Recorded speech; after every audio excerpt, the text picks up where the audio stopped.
Bismillah ar-Rahman ar-Rahim. Dear audience everywhere, welcome to this new episode, which will be about lesson planning. And I think it's the core of all what we are talking about from my perspective at least. We mentioned many factors that would make the class effective, would make our teaching more effective than it had been. One new element is planning for a lesson, or planning lesson, or lesson plan, which takes different names here.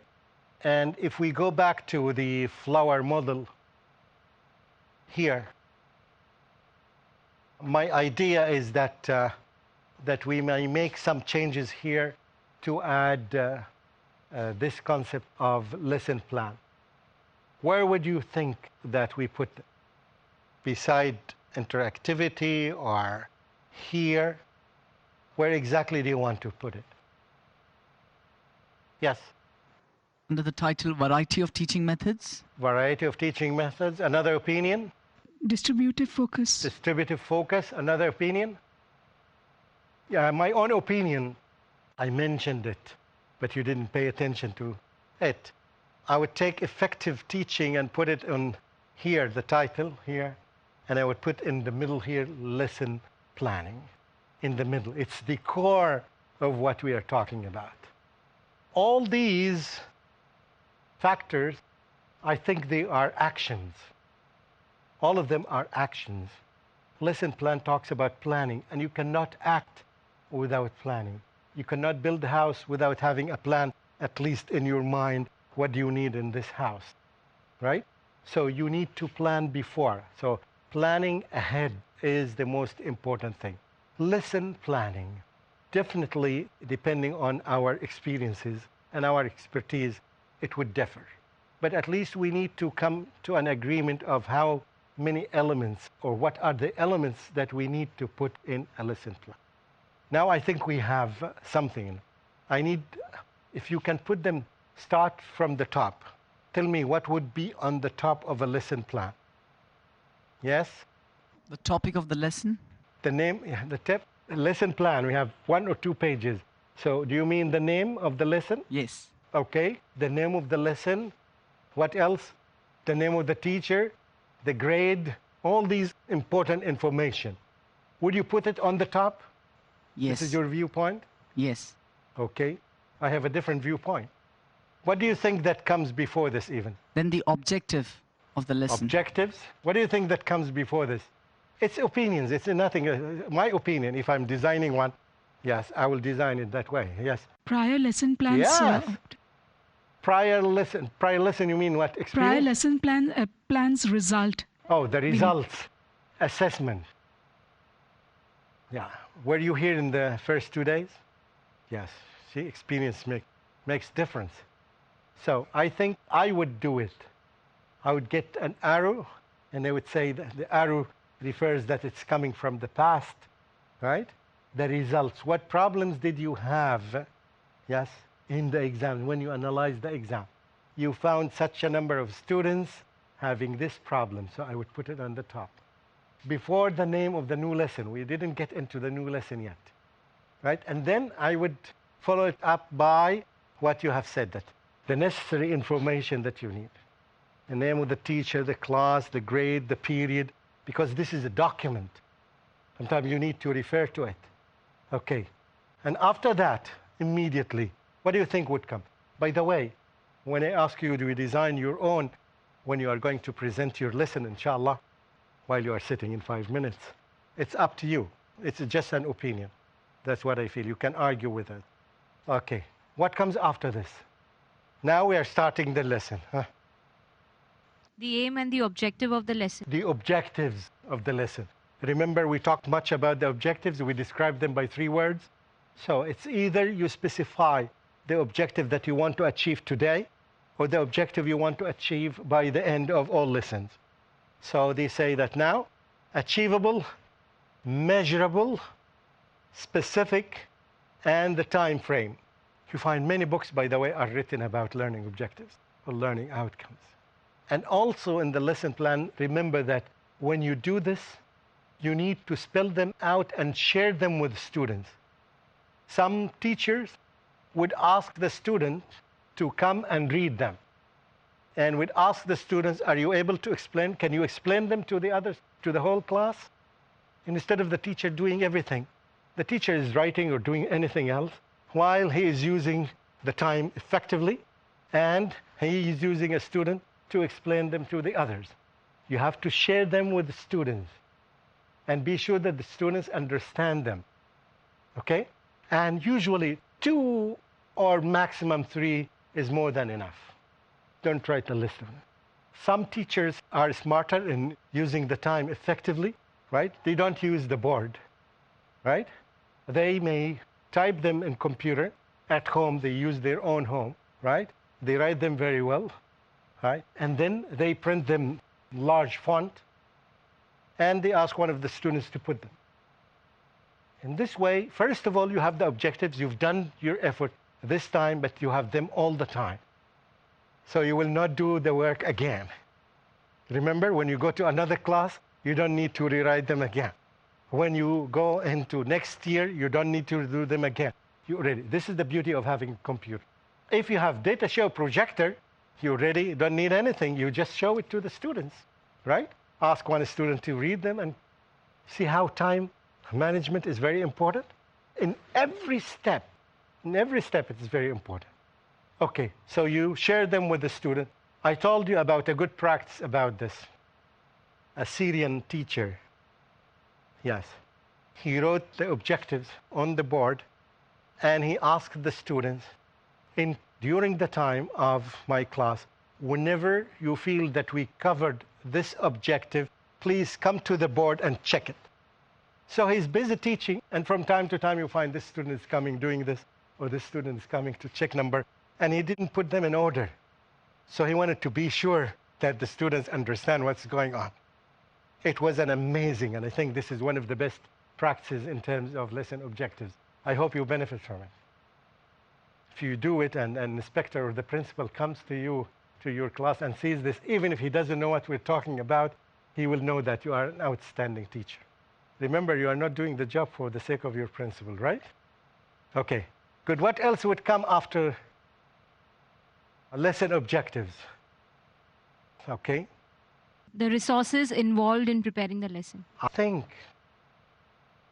I would use the teaching aids beside everything that I produce. For example, if I'm using this method, I would put beside it the teaching aid. If I'm doing this activity, I'm putting beside it the teaching aid. I let this book to go beside to you. If you reflected upon them, you would find that almost every exercise here had a logo beside it to tell you whether you use this technique or that technique, audio tool or video tool.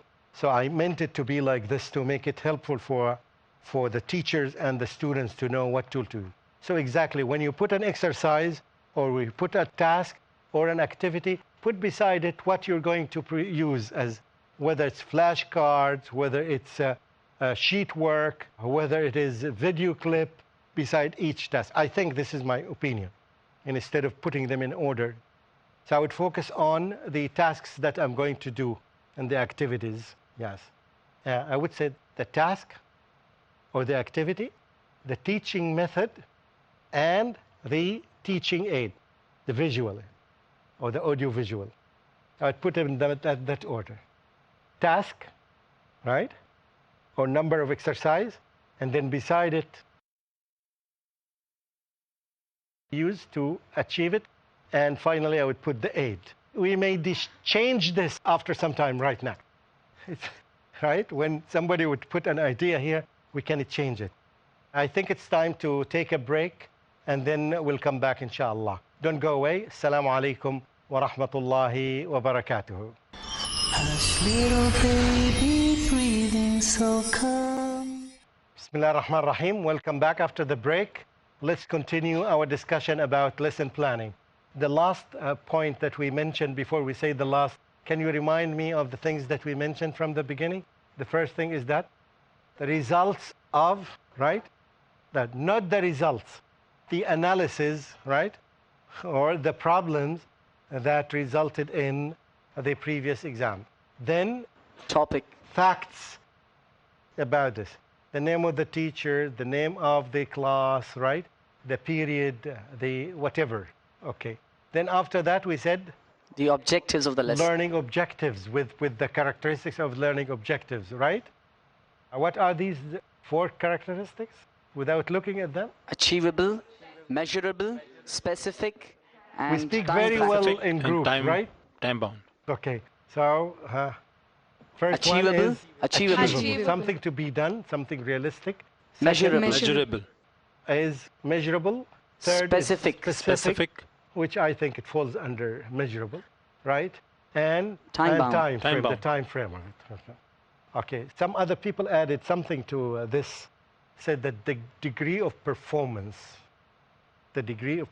For example, they would say, people, there are some tables for this, but I don't want you to make everything in a table. It's up to you.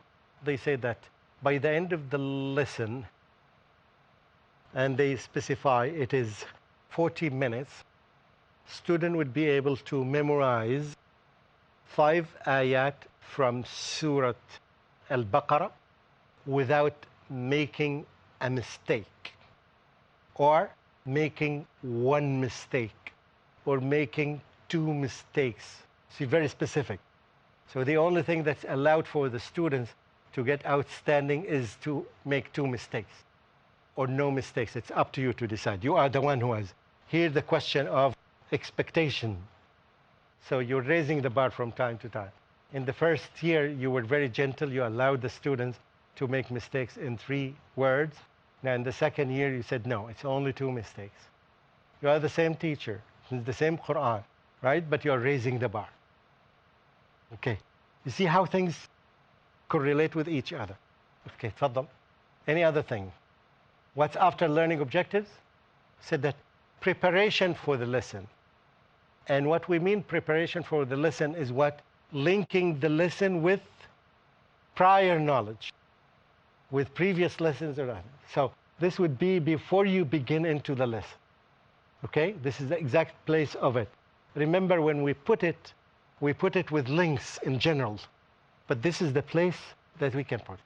You're making preparation for the lesson, right? You're trying to build some connection here by helping students to link it with previous knowledge or prior knowledge.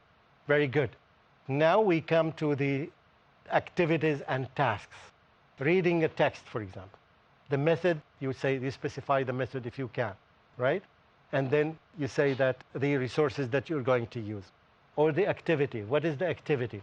Conversation between students or discussions, right? You say that the method is that dividing students into 3 groups. You write this. The resource that you are going to use, for example, dictionaries or textbooks or whatever. So you write this. So this falls under what? The academic activities and the activities that you are going to use. Activities, tasks, whatever. Sequence of the lesson. Say sequence of the lesson, which thing that you are going to begin with. So it falls also here. All of them are in one section. Okay. What's after that? What do you think that we need to add to make it more professional? I would like to add the time frame for everything. Wonderful. Let's go back to this table that we mentioned. I put the time beside each one. So you need to know that this activity should not exceed 7 minutes. And all the time give you freedom from 4 to 6, from 3 to 5. Give yourself frame, right? So don't say 5 minutes, 7 minutes, right? So make it a frame, a range of. This is good. So now the table is getting more complex, right? Good. What else? You can look into where's the flower or the fish. Show me the flower or the fish. So you can get some ideas from here. Yes, if you have an idea, tell me. Open and close-ended question after the task or activity. Okay. Where would you put it? I would put it as a technique, right? For example, you say the activity is discussion, right? I would write beside it open-ended questions, for example. Or it can be part of your life all the time. You're thinking like this. So you don't need to say it. Like your name. You don't need to say your name every time, right? Because you know it. So it can be here or there. Okay, what else do you need to do? I would include links, like co-curricular, subject links. This is really great. You need to put links, because links should not come to you while you are teaching. You should prepare for them, right? Good, links. What else? Who may help you if I say that? You need to make some sort of classification of knowledge, concepts, skills. Do you think it has a place here? Yes. It can be beside the task or somewhere there. Is the task focuses on knowledge, or does it focus on concepts, or does it focus on skills? It's up to you. If you feel that it is a burden, don't add it. What else? Could be with objectives also. It can be in the objectives. The knowledge, skill, concept. Beside every objective, right, you can classify whether it is a skill or concept, just to use the paper very, very actively. Yes. I'm telling you the truth. Many, many, many organizations have not come to 20% of what you're saying. I've seen plenty of lesson plans. They are too weak in comparison of what you are describing now. So alhamdulillah, you achieved something very good until now. Okay, what else? How can you use these things? Yes. Column of activity or task. I could divide it as in a balance between group, individual work or teamwork, and with respect to engaging students. Like, what could I include in the activity is this? I think I talked about this. Said the activity, and right beside it, yes, group work or individual work. Group work or individual work. Somewhere in the table you need to fit this. Okay, what else? If you are involving parents, right? Somewhere say that, okay, a parent would come, or a parent or a speaker or a visitor or another teacher. Somewhere you write it. At least if he or she doesn't come, at least you do the job. But you can write it somewhere. I don't know where you put it, but it's an element that you may think of it. Assessment and evaluation of what has been taught. How will you assess the lesson, what you've taught? Now, this is wonderful. I will put it before the last step, okay, which is evaluation, assessment, your assessment of the students. How are you going to assess your students? Are you going to make oral questions? And you should be very smart, right? One from here, one from here, one from there, right? Done. You will be very selective. You have the sample in front of you. You know the high achievers, the low. So you select good sample, representative samples of students who represent different levels, okay? Or you can make it written. So you say oral or written, right? So you decide, and you should have it. If you have it written, so attach it to the lesson plan. You can say quiz that would take 3 minutes or 4 minutes. Distribute it and just get it, and that's over, okay? And you can even correct it in less than a few seconds. You exchange them with students, and they do the correction, right? And then even sometimes you don't need to ask the students to write their names. Your goal here is not knowing individual students. Your goal here is to evaluate the overall performance of the class, right? So the students here, you said at the end, how many in the papers that you corrected got 90 or above? So there. Now you know that, for example, 75% of the students got, right, 90 or above. Here you want to evaluate the whole situation, right? It's not an exam that you want to know the performance of every student. You understand this? It makes it easy for you. If we reach the step before the final, so what's the final step? I'm quite sure that when you rethink of all these things, that you may find again some points that we didn't mention. Okay. This point can be used both the ways, because now you mentioned about evaluation. We can, before we take a formal evaluation, even without the names, can easily take a feedback from the students. Oh, this is the final one. This is the final one. This is plenary, they call it. Feedback, and not only feedback, their own opinion. Yes. What do you think you have learned today? That's what we have done yesterday, and we're going to do today. It's enough for you to take 3 or 4 students. Yes, depending on the time that you have. You can take more or less. Yes. And we can incorporate it in the next lesson plan because yeah. they're all linked together. Oh, yeah. If you find that all students, for example, you can incorporate even the results of the exam. If 80% of the students did not understand the concept of taqwa, they couldn't spell it out. So you need to address it next time. So in this case, you put it in the bottom, right? The concept of taqwa. So when you plan for the next lesson, you take the concept taqwa on the top, right? Because it was not addressed well or you didn't have time. You see how it works? Right? It's a cycle. Okay, any other comment? I would also include one criteria or column would say problems encountered during the class, because next time when I am reviewing my lesson, I know where my fault. Wonderful. You can put it in the last sentence. Problems encountered students. This would be the last sentence. And you leave a space for 2 or 3 points. Yes? In fact, in a lesson plan, it can be segregated into 3 parts. First is this whole thing which we just spoke. Second part about if we are inviting a guest, their topic, their time, their profession, so that even we need to have an idea about that. Yeah. And feedback as well from all 3 sides. Huh? Feedback from the students' angle, guests' angle, as well as the teachers. Yeah. Of course, yeah, teachers' analysis. Feedback, you ask, have you learned? And then, can you evaluate me? To get the evaluation, if I were you, I wouldn't get it consistently.